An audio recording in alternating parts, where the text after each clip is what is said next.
Guys, എല്ലാവർക്കും നമസ്കാരം. ഞാൻ നിങ്ങളുടെ സ്വന്തം ആലിസ് മാത്യു. എല്ലാവർക്കും സുഖമാണോ? ഇവിടെ ഞങ്ങൾ സുഖമായിട്ടിരിക്കുന്നു. ആദ്യമായിട്ട് തന്നെ ഞാൻ പറയട്ടെ, എൻ്റെ എല്ലാ വ്യൂവേഴ്സിനും എൻ്റെ സബ്സ്ക്രൈബേഴ്സിനും അതുപോലെ തന്നെ കമൻസ് ഇടുകയും ചെയ്യുന്ന എല്ലാവർക്കും 1000 നന്ദി പറയുകയാണ്. നിങ്ങളാണ് എൻ്റെ മോട്ടിവേഷൻ. ഓക്കെ, അപ്പോൾ ഇന്നത്തെ വിഷയത്തിലേക്ക് നമുക്ക് കിടക്കാം. ഇന്ന് ഞാൻ പറയാൻ ഉദ്ദേശിക്കുന്നത് എന്താണെന്ന് വെച്ചെന്നാൽ, ടോക്സിക് പീപ്പിളിനെ, how to deal with toxic people. ഈ ടോക്സിക് പീപ്പിൾ എന്ന് പറഞ്ഞു കഴിഞ്ഞാൽ ആ കാറ്റഗറിയിലുള്ള ആൾക്കാരുണ്ടല്ലോ, ഏതൊരു കാര്യം കണ്ടെന്നാലും അതിൻ്റെ നെഗറ്റീവ് മാത്രമേ കാണുകയുള്ളൂ. ആളുകളെ അങ്ങോട്ട് ഇടിച്ച് താക്കാനായിട്ടും തേജോവധം ചെയ്യാനും എല്ലാമായിട്ട് ഇങ്ങനെ ഇറങ്ങി തിരിച്ചിരിക്കുവാണ്. ഈ കാറ്റഗറിയിലുള്ള ആളുകൾക്ക് ഒരു കാര്യത്തിലും അവർക്കൊരു പോസിറ്റിവിറ്റി കാണാൻ കഴിയത്തില്ല. ഒരു പെസിമിസ്റ്റിക് ആറ്റിറ്റ്യൂഡ് എന്ന് പറയാമല്ലോ. ഇവരുടെ വായിൽ നിന്ന്, ഈ കാറ്റഗറിയിലുള്ള ആളുകളിൽ നിന്ന് വിഷം മാത്രമേ ചീറ്റത്തുള്ളൂ. ഇങ്ങനെയുള്ള ആൾക്കാർക്കുണ്ടല്ലോ, നന്മ എന്താണ് തിന്മ എന്താണ്, എന്ത് പറയണം എന്നൊന്നും തിരിച്ചറിയാനായിട്ടുള്ള ഒരു വിവേകമില്ലാതായിപ്പോയെന്ന് മാത്രമേ ഞാൻ പറയുന്നുള്ളൂ ഇതിനെ, കേട്ടോ. ടോക്സിക് ആയിട്ടുള്ള ആൾക്കാർ നമ്മുടെ കുടുംബത്തിലുണ്ട്, ഫ്രണ്ട്സിന്റെ ഇടയിലുണ്ട്, അയൽവക്കത്തുണ്ട് എന്ന് വേണ്ട. ചുരുക്കി പറഞ്ഞാൽ നമ്മുടെ ഷാഡോ പോലെ പിന്തുടരുക തന്നെ ചെയ്യും. കാരണം നമ്മൾക്ക് ഇതുപോലെയുള്ള ടോക്സിക് ആളുകളെ അവോയ്ഡ് ചെയ്യാൻ, അവരില്ലാത്ത ഒരു സ്ഥലത്ത് നമുക്ക് ജീവിക്കാമെന്ന് വിചാരിച്ചാൽ ഒരിക്കലും നടക്കത്തില്ല. അതുകൊണ്ട് തന്നെ സംഹൗ ഇങ്ങനെയുള്ള ആൾക്കാരുടെ ഇടയിൽ നമ്മൾ ത്രൈവ് ചെയ്യണം. നമുക്ക് നമ്മുടേതായിട്ടുള്ള സന്തോഷം കണ്ടെത്താനായിട്ട് നോക്കണം. അതിനായിട്ട് നമ്മൾ really we have to deal with them. വാസ്തവം പറഞ്ഞാൽ നമ്മളെ ചുമ്മാ കുറ്റം പറയുകയും നമ്മൾ ചെയ്യാത്ത കാര്യത്തിനെല്ലാം കുറ്റം പറയുകയൊക്കെ ചെയ്യുമ്പോഴത്തേന് നമ്മൾക്ക് എന്തോ പറഞ്ഞെന്നാലും അതൊരു ചെറിയൊരു വിഷമം തരൂല്ലേ. അപ്പോൾ അങ്ങനെയുള്ള വിഷമത്തിൽ നിന്ന് നമ്മൾക്ക് എങ്ങനെ അതിജീവിക്കാമെന്ന് നോക്കാം. നമുക്ക് അതിജീവിച്ചല്ല പറ്റത്തുള്ളൂ. ഞാൻ എപ്പോഴും പറയുന്ന ഒരു കാര്യമുണ്ട്, നമ്മൾ തന്നെ വേണം നമ്മുടെ സന്തോഷം കണ്ടെത്താനായിട്ട്. വേറെ ആരും, നമ്മൾ സന്തോഷിക്കുക എന്ന് പറഞ്ഞാൽ ആ സന്തോഷത്തിനെ തല്ലിക്കെടുത്താനായിട്ട് കുറേ പേരെങ്കിലും കാണും, കേട്ടോ. മനുഷ്യരാണോ എല്ലാവരും ആഗ്രഹിക്കുന്നത് അവർക്ക് സന്തോഷമായിട്ട് ജീവിക്കാനാണ്. പണമില്ലാത്തവരാണെങ്കിൽ നമുക്ക് കുറച്ച് പണം കിട്ടിയിരുന്നെങ്കിൽ അയ്യോ നമുക്ക് സന്തോഷമായിട്ട് നല്ല വീടുണ്ടായേനെ, അങ്ങനെയെല്ലാം ജീവിക്കാം, നല്ലൊരു ജോലി ഉണ്ടായിരുന്നെങ്കിൽ നല്ലതായിട്ട് ജീവിക്കാം എന്നുള്ള അതെല്ലാം എന്നാണെന്നറിയാം, എൻഡ് റിസൾട്ട് വന്നിട്ട് അവർ ഹാപ്പിനെസ് ആണ്. ഇപ്പം നമ്മളോട് ആരെങ്കിലും വഴക്ക് പിടിച്ചെന്നാൽ നമ്മൾ എന്താ ചെയ്യുക? അവരിങ്ങോട്ട് എല്ലി ചെയ്ത് വരുമ്പോൾ നമ്മളും അതിനേക്കാളും കുറച്ചും കൂടെ ശബ്ദം കൂട്ടി എല്ലി ചെയ്യും, അല്ലേ? അവരങ്ങനെയെല്ലാം പറഞ്ഞുകൊണ്ട് വരുമ്പോഴത്തേന് നമ്മൾ അത് അങ്ങനല്ല, ശരി ഇതാണ് എന്ന് സ്ഥാപിച്ചെടുക്കാനായിട്ട് കുറേ എല്ലാം നമ്മൾ പരിശ്രമിക്കില്ലേ? അയ്യോ, ഞാനും ഒക്കെ പരിശ്രമിച്ചിട്ടുണ്ട്. പക്ഷെ ഇന്നെനിക്ക് മനസ്സിലായി, അങ്ങനെയൊന്നും ആരെയും പറഞ്ഞ് അങ്ങോട്ട് നമ്മുടെ ശരി അങ്ങോട്ട് പറഞ്ഞ് സ്ഥാപിച്ചെടുക്കേണ്ട യാതൊരു ആവശ്യവും ഇല്ലെന്ന്. നമ്മുടെ നേരെ ആരെങ്കിലും എല്ലി ചെയ്യുവോ വഴക്ക് പിടിക്കുവോ അല്ലെങ്കിൽ അനാവശ്യ കാര്യമോ ഒക്കെ പറഞ്ഞുകൊണ്ട് വരുമ്പോൾ കാമായിട്ട് ഒന്ന് ചിരിച്ചുകൊണ്ടിരിക്കാനായിട്ടുള്ള ഒരു ട്രെയിനിങ് കണിശമായിട്ടും ആവശ്യമാണ്. എപ്പോഴും പറയും നമുക്ക് ദേഷ്യം വരുമ്പോഴത്തേനൊന്ന് 1 to 10 വരെ ഒന്ന് ഡീപ്പ് ബ്രീതിങ് എടുക്കാനായിട്ടൊക്കെ പറയുവരെ, അതൊക്കെ വളരെ നല്ലൊരു കാര്യമാണ്. അപ്പോൾ അങ്ങനെ എല്ലി ചെയ്ത് വരുന്നോണ്ടിരിക്കുമ്പോൾ നമ്മൾ കണിശമായിട്ടും നല്ലപോലെ കേൾക്കണം അതെന്താണെന്നുള്ളത്. അല്ലാതെ കേൾക്കാതെ വിട്ടുകളയരുത്. സപ്പോസ് അവർ പറയുന്നതിനകത്ത് ന്യായമുണ്ട്, നമ്മുടെ കയ്യിൽ തെറ്റാണെന്ന് പറഞ്ഞു കഴിഞ്ഞാൽ കണിശമായിട്ടും അതിനൊരു സോറി പറയുകയോ ക്ഷമ ചോദിക്കുകയോ ഒക്കെ ചെയ്യുന്നതിൽ ഒരു തെറ്റുമില്ല. നമ്മൾ മനുഷ്യരാണ്, നമ്മുടെ കയ്യിൽ നിന്നും തെറ്റുകളും കുറ്റങ്ങളും എല്ലാം സംഭവിക്കും, കേട്ടോ.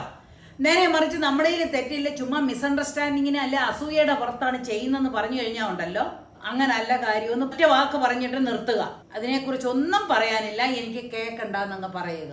അപ്പൊ നമ്മളൊരു കാമായിട്ടുള്ള ഒരു അറ്റ്മോസ്ഫിയർ ഉണ്ടാക്കിയ, കാമായിട്ട് റിമെയിൻ ചെയ്ത് കഴിഞ്ഞെന്ന കുറെ അങ്ങ് കിടന്നുകൊണ്ട് പറഞ്ഞിട്ട് അവര് തന്നെ നിർത്തും. എന്തോ എന്നാ പറഞ്ഞെന്നാലും വെടിവെച്ചാ പുകയാന്നും പറഞ്ഞുകൊണ്ടുണ്ടല്ലോ, അവര് തന്നെ നിർത്തും. അത് കഴിഞ്ഞിട്ട് ചെയ്യേണ്ട വലിയൊരു കാര്യമുണ്ട്.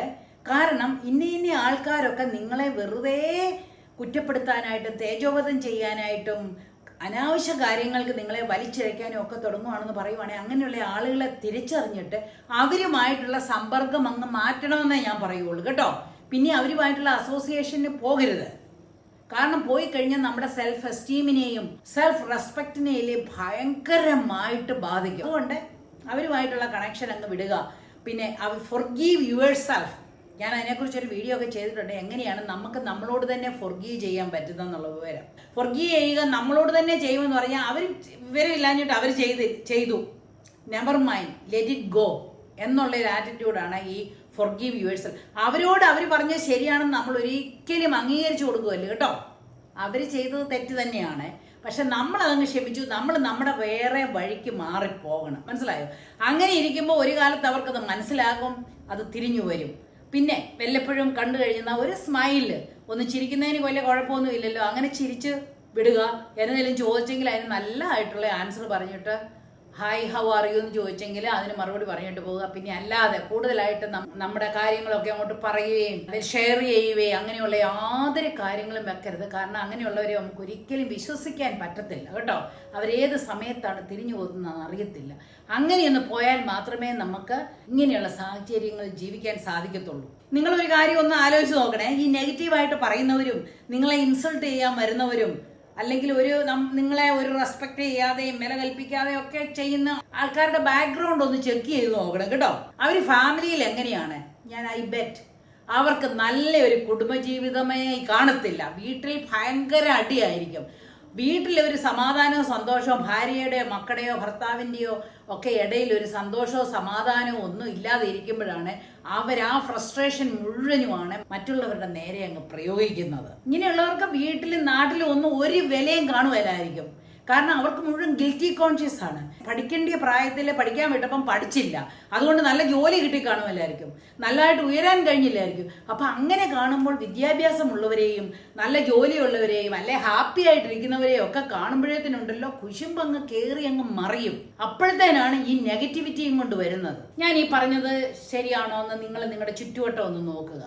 നിങ്ങളോട് വഴക്ക് പിടിച്ചിട്ടുള്ളത്, അനാവശ്യമായിട്ട് വഴക്ക് പിടിക്കുന്നവരും ഒക്കെ അവരുടെ ഫാമിലിയിൽ എങ്ങനെയാണ്, ഫാമിലി ലൈഫ് എന്നതാണ്, അല്ല അവരുടെ വിദ്യാഭ്യാസം എന്തുമാണ്, കടബാധ്യതയായിരിക്കും, അല്ലെ കള്ളു കുടിക്കുന്നവരായിരിക്കും, ഡ്രഗ് യൂസ് ചെയ്യുന്നവരായിരിക്കും. അങ്ങനെയുള്ളവർക്കൊക്കെ മാത്രമേ ഉള്ളൂ ഏത് കണ്ടെന്നാലും നെഗറ്റീവായിട്ടും പെസിമിസ്റ്റിക് വേയിൽ അപ്രോച്ച് ചെയ്യാനായിട്ട് സാധിക്കുന്നത് കേട്ടോ. അല്ലെങ്കിൽ ഈ അറിയുകയും കേൾക്കുകയും ഇല്ലാത്തവരോടൊക്കെ എന്തിനാണ് ചൂടാവുന്നത്? അല്ല അറിയാമല്ലാണ്ട് ചോദിക്കുക. ഇങ്ങനെയുള്ളവർക്ക് അവരുടെ ജീവിതത്തിൽ അവർക്ക് ഒരിക്കലും സന്തോഷം ലഭിച്ചിട്ടേ ഇല്ല. ആക്ച്വലി ഒരു സന്തോഷം ലഭിച്ചിട്ടുള്ളവരും അങ്ങനെയൊക്കെ ഉള്ളവരാണെങ്കിൽ കണിശമായിട്ടും അപ്രിഷ്യേറ്റ് ചെയ്യും. മറ്റുള്ളവരുടെ വിജയത്തിലും അപ്രിഷ്യേറ്റ് ചെയ്യാനായിട്ടുള്ളൊരു മനസ്സ് കാണും. പക്ഷെ അങ്ങനെയൊന്നും ഒരിക്കലും ഇല്ലാത്തടത്തോളം നാളുണ്ടല്ലോ ഇവര് കുശുമ്പ് കുത്തിക്കൊണ്ട് തന്നെ ഇരിക്കും. ഇവർക്ക് ചിരിക്കാൻ സാധിക്കാത്തപ്പോൾ മറ്റുള്ളവർ ചിരിക്കുന്നത് കാണുമ്പോഴേതിനെ കുശുമ്പാണ് വരുന്നത്. അസൂയക്കും കഷണ്ടിക്കും മരുന്നില്ലെന്ന് പറയാറുണ്ട്. കഷണ്ടിക്ക് ഇപ്പം പിന്നെ ഹെയർ ട്രാൻസ്പ്ലാന്റ് എല്ലാം ചെയ്യാം. പക്ഷെ അസൂയ എന്ന് പറഞ്ഞതിന് ഒരു മരുന്നും ഇല്ല കേട്ടോ. എന്ന് പറഞ്ഞുകൊണ്ട് ഒരിക്കലും നെഗറ്റീവായിട്ടുള്ള കാര്യങ്ങളൊന്നും പറയരുതെന്നൊന്നും അല്ല കേട്ടോ.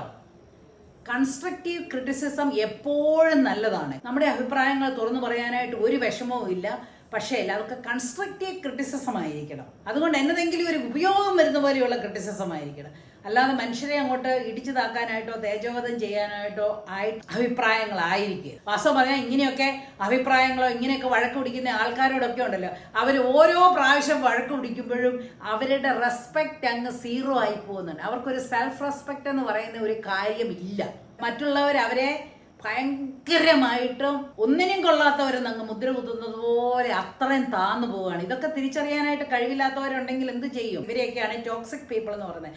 ഇതുപോലുള്ള ആൾക്കാർ നമ്മുടെ ചുറ്റിനും ഉണ്ട്, നമ്മുടെ നിഴല് പോലെയുണ്ട്. നിങ്ങളുടെ വർക്ക് പ്ലേസിലായിരിക്കാം, നിങ്ങളുടെ ഫാമിലിയിലായിരിക്കാം, നെയ്ബേഴ്സിലായിരിക്കാം, എല്ലാം കാണും. അപ്പോൾ അങ്ങനെയുള്ളവരെ നമ്മൾ കണിശമായിട്ടും തിരിച്ചറിഞ്ഞു കഴിഞ്ഞിട്ട് അവരെ കണിശമായിട്ടും അവോയ്ഡ് ചെയ്യണം. അവരോട് വഴക്ക് പിടിച്ച് അല്ലെങ്കിൽ കേസ് കൊടുത്ത് ഒന്നും ചെയ്യാനായിട്ടൊന്നും അല്ല പറയുന്നത്. നിങ്ങൾക്ക് പറയാനുള്ളത് പറയുക, തീർക്കുക.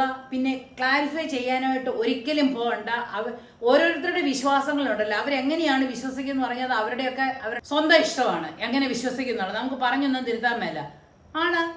പിന്നെ ഒരു കാര്യമുണ്ട്, ഇങ്ങനെ പറയുന്നവരുടെ മുന്നിൽ അവരെ തോപ്പിക്കാനായിട്ട് ഒരേ ഒരു വഴി, ജസ്റ്റ് ഇഗ്നോർ ദം.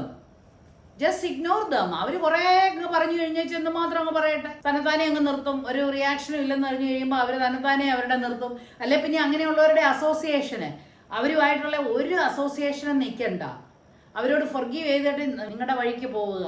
പിന്നെ ഇടയ്ക്ക് വെച്ച് കാണുവാണെങ്കിൽ ഹായ് എന്നതിലും പറഞ്ഞേച്ച് ജസ്റ്റ് വിടുക. കൂടുതൽ കോൺവെർസേഷൻ പോലും അങ്ങനെയുള്ളവരുമായിട്ട് കണ്ടിന്യൂ ചെയ്യരുത്. കാരണം നിങ്ങൾ നിങ്ങളുടെ ആത്മാർത്ഥതയ്ക്കെല്ലാം വിളിച്ചങ്ങ് പറയുമായിരിക്കും. അപ്പൊ അത് മുഴുവനും കൂടെ എടുത്തിട്ടിട്ട് നിങ്ങളെ കുപ്പിയിലിറക്കാനായിട്ട് നോക്കും. അപ്പൊ നമ്മൾ അങ്ങനത്തെ ഒരു ആറ്റിറ്റ്യൂഡ് എടുത്തെന്നാലേ പിന്നെ നമ്മൾ എവിടെയെങ്കിലും പാർട്ടിക്ക് വെച്ചോ അല്ലെങ്കിൽ വഴിയിൽ വെച്ചോ എവിടെയെങ്കിലും വെച്ച് ഈ ദ്രോഹിച്ച ആൾക്കാരെ കാണുമ്പോൾ നമുക്കുണ്ടല്ലോ ഒരു ചെറിയൊരു പുഞ്ചിരി കൊടുത്തിട്ട് നമുക്ക് അവരെ പാസ് ചെയ്യാനായിട്ട് പറ്റും.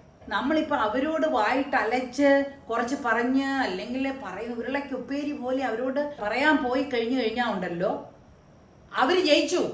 അതാണ് അവർക്ക് വേണ്ടിയത്. അവർക്കൊരു അറ്റൻഷൻ കിട്ടണം. ഈ ആൾക്കാരെയൊക്കെ ഉണ്ടല്ലോ, ഇങ്ങനെ ഈ നെഗറ്റിവിറ്റി സ്പ്രെഡ് ചെയ്യുന്ന ആൾക്കാരെയൊക്കെ ആരും തിരിച്ചറിയുന്നില്ല. അപ്പം അവരെ ഒന്ന് തിരിച്ചറിയാൻ വേണ്ടിയിട്ടാണ് ഇതുപോലെയുള്ള ഡേർട്ടി ക്രിറ്റിസിസവും എല്ലാം പറഞ്ഞുകൊണ്ട് നടക്കുന്നത് കേട്ടോ. അല്ലാതെ കൺസ്ട്രക്റ്റീവ് ക്രിറ്റിസിസം ആണ്, എല്ലാവരും അത് അപ്രിഷ്യേറ്റ് ചെയ്യും. നിങ്ങൾക്ക് അറിയാവുന്ന ആരെങ്കിലും ഉണ്ട് ടോക്സിക് പീപ്പിൾ എന്ന് പറഞ്ഞാൽ just ignore them and move away from them. ഈ ടോക്സിക് പീപ്പിൾ എന്ന് പറഞ്ഞാൽ ആരുമാകട്ടെ, പേരൻസ് ആകട്ടെ, മക്കളാകട്ടെ, പിന്നെ ബന്ധുക്കളാകട്ടെ, ഫ്രണ്ട്സ് ആകട്ടെ, ആരാണെന്ന് പറഞ്ഞാലും just ignore and move away from them. നമ്മളെപ്പോഴും നമ്മൾക്ക് നമ്മളെ സപ്പോർട്ട് ചെയ്യുന്നത് നമ്മുടെ ഐഡിയോളജി ഉള്ള ആൾക്കാരുമായിട്ടൊക്കെ വേണം നമുക്ക് നമ്മുടെ സമ്പർക്കം പുലർത്താൻ. എങ്കിൽ മാത്രമേ നമുക്കൊന്ന് ഉയരാനും സാധിക്കത്തുള്ളൂ കേട്ടോ. ഏതൊരു കാര്യം ചെയ്താലും, നല്ലൊരു കാര്യം ചെയ്താലും, അല്ലെങ്കിൽ നല്ലൊരു ജോലി ഉണ്ടെങ്കിൽ നമ്മളെ അപ്രിഷ്യേറ്റ് ചെയ്യലെന്ന് പറയുമ്പോൾ നമ്മൾ ഒരിക്കലും ഉയരാൻ പോകുന്നില്ല, നമ്മളങ്ങ് സപ്രസ്ഡ് ആയിട്ട് പോവുകയാണ്. എനിക്കിത്രേ പറയാനുള്ളൂ, നിങ്ങളുടെ സന്തോഷം കെടുത്താനായിട്ട് ആരെയും അനുവദിക്കരുത് കേട്ടോ. അവരിൽ നിന്ന് മാറിപ്പോവുക തന്നെ ചെയ്യണം. അവരുമായിട്ട് ഫൈറ്റ് ചെയ്തോ അല്ലെങ്കിൽ ന്യായീകരിച്ചോ ഒന്നും പോകണ്ട. ഇല്ല എന്ന് പറഞ്ഞാൽ ഇല്ല, അങ്ങനെ ഞാൻ ചെയ്തിട്ടില്ല എന്ന് പറഞ്ഞാൽ ചെയ്തിട്ടില്ല, അതല്ല ഞാൻ മീൻ ചെയ്തെന്ന് പറഞ്ഞു കഴിഞ്ഞാൽ മീൻ ചെയ്തിട്ടില്ല. പിന്നെ ക്ലാരിഫിക്കേഷന് പോകേണ്ട കാര്യമില്ല. പിന്നെ നിങ്ങൾ എന്തോ വിചാരിക്കുന്നു പറഞ്ഞാൽ വിചാരിച്ചോ എന്ന് പറയുക. അവരിൽ നിന്ന് ഇച്ചിരി ദൂരം മാറ്റി പോവുക. അതാണ് നമ്മൾ ചെയ്യേണ്ടത്. നിങ്ങളുടെയൊക്കെ ചുറ്റിനും ഒരേ സൈസിലുള്ള ടോക്സിക് ആയിട്ടുള്ള ആൾക്കാരല്ല ഉള്ളത് കേട്ടോ.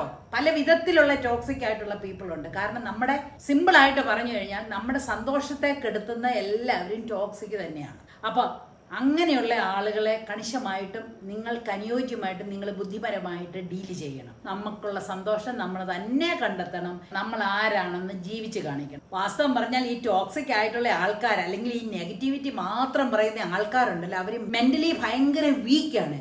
അവർക്കൊരു സെൽഫ് കോൺഫിഡൻസ് ഇല്ല, സെൽഫ് റെസ്പെക്റ്റ് ഇല്ല. അതുകൊണ്ടാണ് അവർക്ക് മറ്റുള്ളവർ റെസ്പെക്ട് ചെയ്യാനായിട്ട് അറിയാൻ മേലാത്തത് കേട്ടോ.